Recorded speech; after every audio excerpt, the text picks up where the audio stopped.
extinguisher, meron yung tawag na pin. Ito yung pin, yung lock, pinaka-lock niya para hindi natin ma-press, no, accidentally kasi sayang naman, no. Ngayon, ito naman may gauge dito. Itong gauge na to, dapat makikita nyo lagi na sa full. Ibig sabihin, puno siya. Ngayon, pagka nakita nyo yan, wala sa full, nagbawas siya, ibig sabihin, kulang na yung hangin yan. Pagka kulang yung hangin, pagka pines natin, wala siyang masyadong impact. Yung buga niya mahina. Okay? So ngayon, itong tinatawag na fire extinguisher, dry chemical, ABC.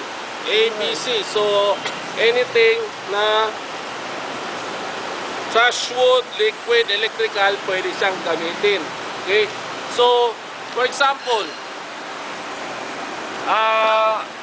ang nasunog, papel, bakal,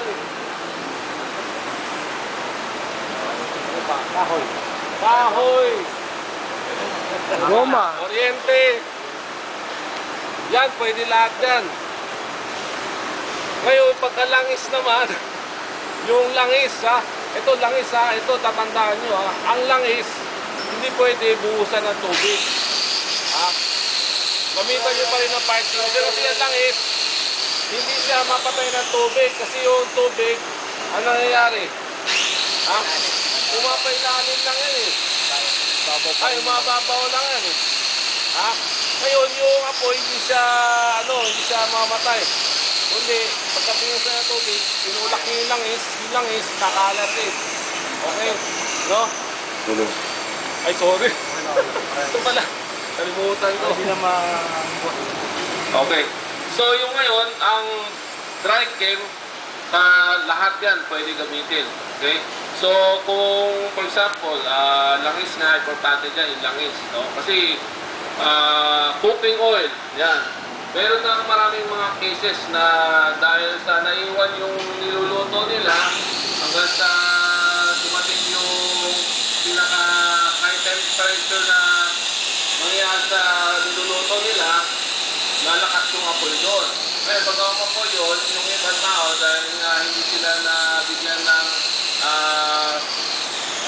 education in case of fire, binubuhusan nila ng tubig. Ngayon, pagbuhusan nila ng tubig, lalong lalakas. Kasi kumalat lang yung langis, yung mantika, saka yung apoy. Kaya dapat doon, fire extinguisher, or kung walang fire extinguisher, ang gagawin nyo, dapat kumuha ng damit, basahan, buhangin. Pero yung damit kasi, dapat iluglob sa tubig. Bastang basa, hindi pwede konting basa lang, matusunog din kami. Kailangan bastang basa.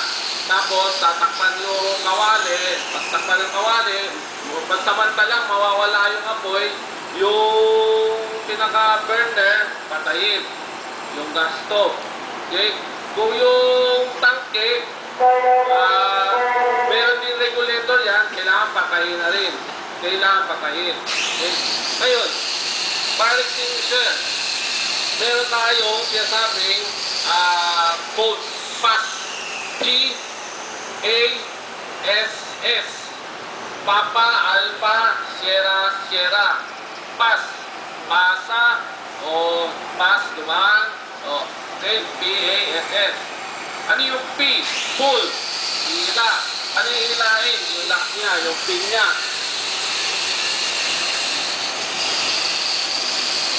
Ito, may pin.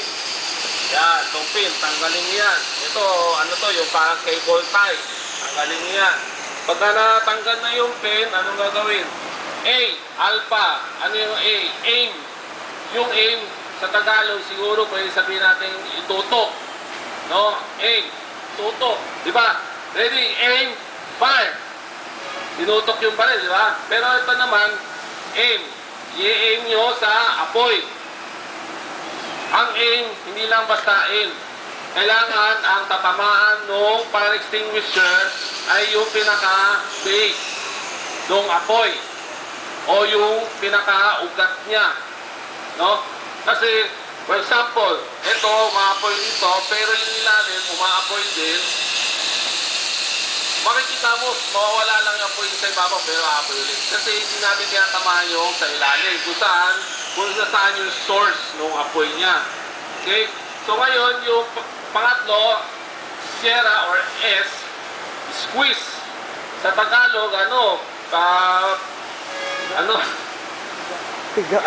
pigain. Okay, pigain. No? Pigain. Pagka pinigyan niya yan, anong pangapan na gagawin? Sierra ulit. Ha? Swing or sweep. Okay? Pwede swing, sweep, o sa Tagalog, pwede natin sabihin, parang walis, sweep, or sweeper. Ganyan. Pawalisin mo yung apoy. Okay? So, huwag yung kakalimutan yan. Yung code natin, pass, pull, aim, squeeze, and sweep. Okay? So ngayon, magsisindi tayo ng basura para lahat tayo makapag-practice. No? Para lahat tayo ma-experience natin humawak, alam natin, mapaging familiarize. Kasi pagka hindi tayo familiarize dyan, naunahan tayo ng takot, tapos hindi pa natin alam talaga ang gagawin natin, hindi natin magagamit yung fire extinguisher. Meron tayo pang extinguisher pero hindi natin nagamit, magiging sayang. No? Hindi lang sayang, baka magkaroon pa ng malaking damage. No? Kasi ang gusto natin mangyari, ang apoy, hanggat maaari, umpisa pa lang, isupil na natin. Patayin na natin. Hindi EJK, ha? Baka, ano nyo, 20 years na ako umapatay ng apoy. Ha? Hindi EJK. Okay, sige. Saranayoan natin, diesel, saka gasolina.